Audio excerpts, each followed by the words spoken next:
Hello friends, legal info by Vikas Rajput YouTube channel में आपका बहुत बहुत स्वागत है। मैं हूं विकास राजपूत एडवोकेट और आज हम बात करेंगे हिंदू मैरिज एक्ट 1955 के सेक्शन 9 की रिस्टिट्यूशन ऑफ कॉन्जुगल राइट्स क्या होता है, यानी कि दाम्पत्य अधिकारों की पुनर्स्थापना।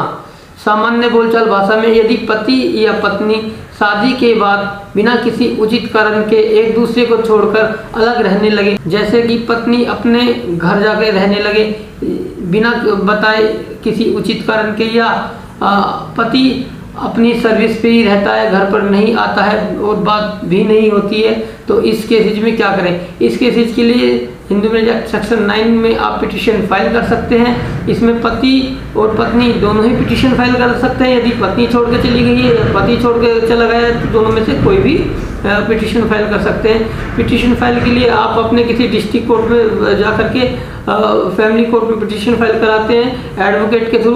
एडवोकेट इसमें सबसे पहले नोटिस भेजते हैं, 15 दिन के लिए समय देते हैं। अगर उसका कोई रिप्लाई नहीं आता है तो फिर सेक्शन 9 के लिए कोर्ट में केस फाइल कर देते हैं। जब कोर्ट में पिटीशन फाइल करते हैं तो कोर्ट अगर ए ने की है तो बी को सम्मन जारी करेगी और सम्मन में यानी कि उनको बुलावा जाएगा और वह कोर्ट आएंगी। अगर उनके पास कोई रीजनेबल एक्सक्यूज है, जैसे कि हस्बैंड उनको मेंटली या फिजिकली टॉर्चर करते थे, यानी प्रताड़ना देते थे या अदरवाइज कुछ है, तो उनकी सेक्शन 9 की पिटीशन खारिज हो जाएगी। उसके लिए फिर उनके पास ये ऑप्शन होता है कि वे सेक्शन 13 में जा सकते हैं, यानी कि डाइवोर्स के लिए भी केस फाइल कर सकते हैं। किंतु अगर पत्नी के पास कोई रीजनेबल एक्सक्यूज नहीं है अलग रहने का, वह बिना किसी उचित कारण के रह रही है, तो उस केस में कोर्ट सेक्शन 9 का एक ऑर्डर पास करेगी। और यदि हस्बैंड है या पत्नी है, दोनों में से किसी ने भी केस किया है, तो उनके खिलाफ ये ऑर्डर होगा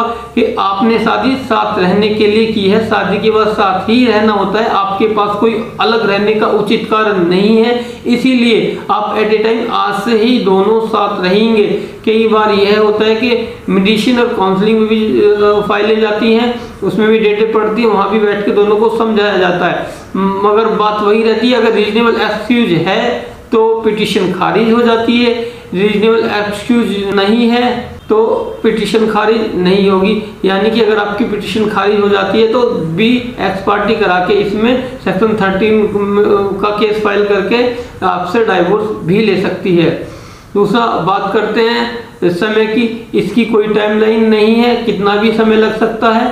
बात आती है फीस की, तो फीस इसमें मिनिमम कम से कम भी 10,000 रुपये होगी बड़े शहरों में, या ये डिपेंड करता है लॉयर टू लॉयर भी, ये 20,000, 25,000, 30,000 भी हो सकती है। फैमिली लॉ से जुड़े रहने के लिए कृपया करके आप हमारे चैनल को सब्सक्राइब कर लीजिए। इसी तरह की वीडियो हम समय समय पर अपलोड करते रहते हैं। और किसी क्वेरी को जानने के लिए आप नीचे दिए गए हमारे कमेंट बॉक्स में जाकर के कमेंट्स कर सकते हैं, या किसी लीगल हेल्प के लिए आप हमें मंडे टू सैटरडे 10 से 6 बजे के बीच आप हमारे हेल्पलाइन नंबर पर भी हमें कॉल करके सलाह ले सकते हैं। वीडियो देखने के लिए आपका बहुत बहुत धन्यवाद। आपका दिन शुभ हो।